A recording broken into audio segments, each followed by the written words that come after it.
El estudio de esta semana corresponde a la Parashá Mesorá, que significa el que tiene Saharat. Vamos a seguir estudiando el libro de Vayikra, capítulo 14, del versículo 1 al 12. Como un comentario general de esta Parashá Mesorá, vamos a ver que Hashem ha puesto su morada entre los hijos de Israel. Su presencia santa requiere que los hijos de Israel vivan una vida santa. El santuario terrenal puede ser contaminado por medio de las impurezas rituales de los hijos de Israel. Y para evitarlos, ellos necesitan conocer todas las normas acerca de lo que produce impureza y cómo ser libres de ella. Por esta razón, en los capítulos 11 hasta el 15 de Vayikra o de Levítico, la Torá va desarrollando una enseñanza profunda en cuanto a la impureza ritual. Por medio del cumplimiento de estas reglas, el pueblo podrá vivir en un campamento donde mora la presencia divina. Entonces, el capítulo 14 que vamos a estudiar ahora, donde se encuentra la primera línea, aquí se habla de la purificación de Saharat en una persona y cómo tratar con esa plaga en una casa.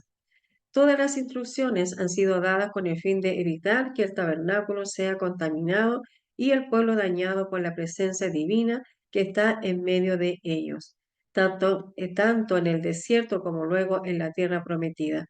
Las reglas en cuanto a las impurezas ritual tienen que ver con la santidad en relación con la presencia física de Hashem dentro del pueblo de Israel, en el tabernáculo y en el templo. Las reglas de Saharat solo son aplicables dentro de la tierra de Israel cuando hay templo, así que no aplicarán hasta que el tercer templo sea construido.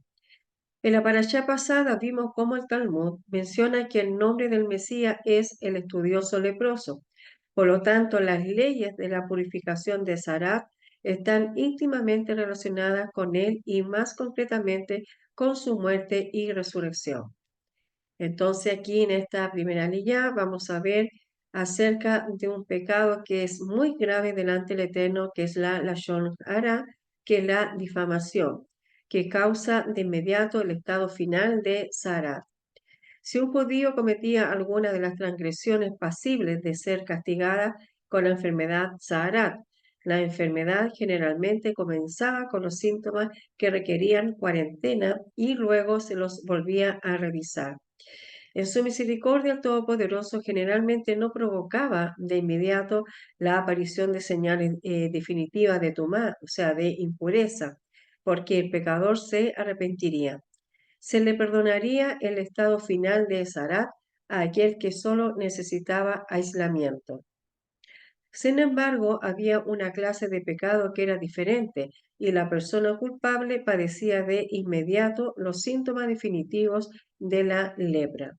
Ese pecado no era, según nuestras posibles conjeturas, ni asesinato, ni idolatría, ni inmoralidad, sino que era la ofensa de Lashon Hara. La acción de difamar al prójimo está prohibida por la Torá. Nuestra parashá nos muestra la gravedad de esa ofensa, como decíamos al principio, capítulo 14, versículo 1, donde nos dice, estas son las leyes de la Torá respecto al leproso.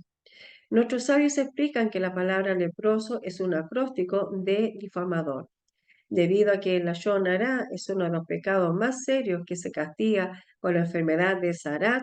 Los síntomas definitivos de Tumá aparecen sobre la persona de inmediato. Esta debía llevar a cabo los procedimientos especiales de purificación detallados en nuestra parashá, principalmente sacrificios y rasuración, si los síntomas de Tumá se aclaraban con posterioridad. Entonces, en viendo este tema que es bastante importante, el Midrash nos hace una pregunta. ¿Por qué es el pecado de la Shonara tan severo que debe ser castigado con la enfermedad de Sarat en su manifestación más extrema? Bueno, el mismo Midrash nos da la respuesta. Primero nos dice que si alguien habla la Shonara, se lo considera igual que alguien que niega al Todopoderoso y transgrede la Torá en su totalidad. Con respecto a este individuo, Hashem dice, Yo y él no podemos coexistir en el mundo. Todos los libros de la Torá abogan por Gesed, o sea, por bondad, por misericordia, por la gentileza y la dedicación hacia el prójimo.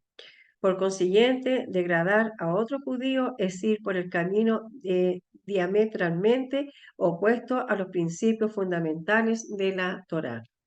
Y el segundo punto que nos dice el Midrash con respecto a la pregunta, nos dice que el grado de maldad de esta transgresión sobrepasa a otras debido a que ésta daña a todas las partes involucradas, al que habla, al que escucha y a la víctima. Por lo tanto, la enseñanza que nos da en esta primera línea, en su grandeza del amor que nos da el Eterno, es justamente de tener un cuidado especial en nuestro hablar, en nuestro pensar, que no podamos nosotros difamar a nuestro prójimo, sino al contrario, tener siempre esa postura y esa acción de Gesed, de tener bondad y misericordia, ya que sabemos que cada uno delante del Eterno tendrá que responder de acuerdo a nuestras acciones. Que ayer nos ayude en todo tiempo y esto es lo que yo les quería compartir en esta oportunidad, en esta primera aleya. Que ayer le bendiga. Shalom.